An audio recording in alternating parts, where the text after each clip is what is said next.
Welcome back. You're watching Hard Copy coming to you from our studios in Abuja. My guest tonight is Professor Mohammed Mainoma, who is the Vice Chancellor of Nasarawa State University, and we're talking about the education sector. Now, Professor, you have said that you would like to see a situation whereby, universities are merged. That's what you're talking about. Yeah. But then there are larger questions that even with the universities that we have currently, what are we churning out? What sort of graduates are we churning out? You have said that they are not people who are independent, and that's the reason why unemployment, it would seem, is on the rise. But then there are also questions as to the intellectual capacity of these graduates. Some people call them half-baked, some people call them graduates who are not really thinking. Let me give you an instance. Only recently, Monday this week, we understand that there was a riot which was owing to, which borders on religious intolerance. From what we gather, at the end of the day, you have to ask, if the students understand that they are intellectuals in the making and that these things can be resolved intellectually or can be resolved with dialogue, why do you think that they will go down the path of violence? Are we really influencing the students right?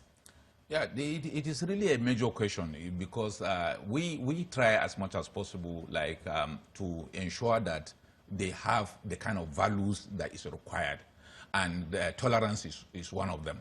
And you find out that it is the management of the system that can impact on this if we make it a goal.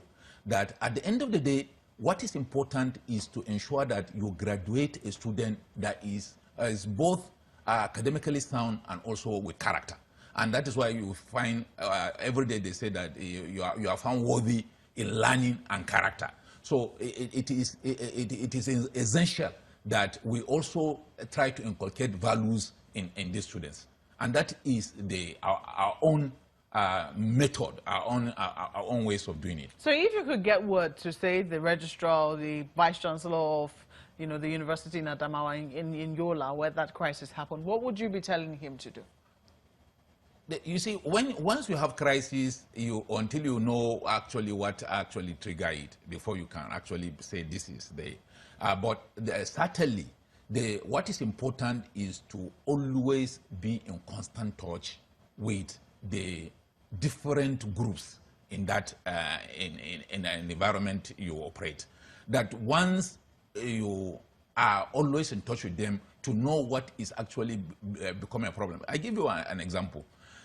In my university, there are instances where on a Friday, during about the time of the mosque, the Christian students will congregate in a place and be worshiping with loud voice that can interrupt the Juma service. At the end of the day, when I notice it, I just call them and I talk to them. And at the end of the day, they understand that we're not saying you should not do it, but take it to a place that is distant from where these other people are, because it is a known thing that between 1 o'clock and 2 o'clock on Fridays, they are supposed to be in that particular location. So your order is not as that. You have to take it to another area in the university, and it resolve the problem.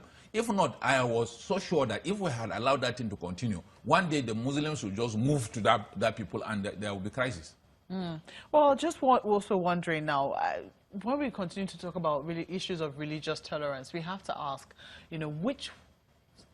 should society be influencing the universities, or should the universities be influencing societies? People talk about how universities are microcosms of society.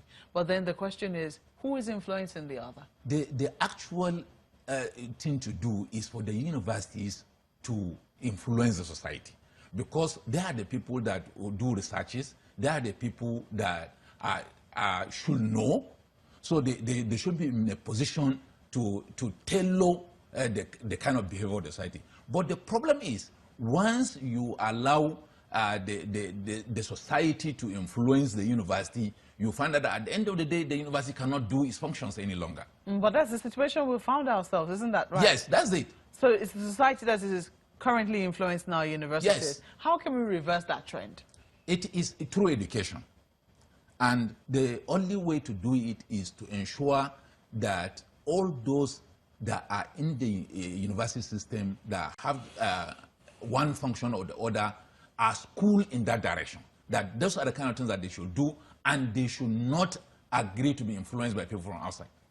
How easy would that be? I mean, take a look at the admission situation where you found yourself. The chances are high that not just the members of the State House of Assembly would have also impressed it upon the students who they were seeking admission for, that it is your right to be in that university. It is our university. Isn't that right? Yeah. How do you then begin to say, you know what, this is actually not the way to go? Yes, that's what I'm saying. That you see, if you take that particular crisis, at the end of the day, I was able to stand my feet. And that is the way to go, and they've allowed us.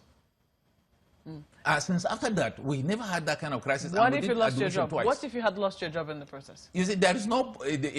I'm better off if I am not a vice chancellor.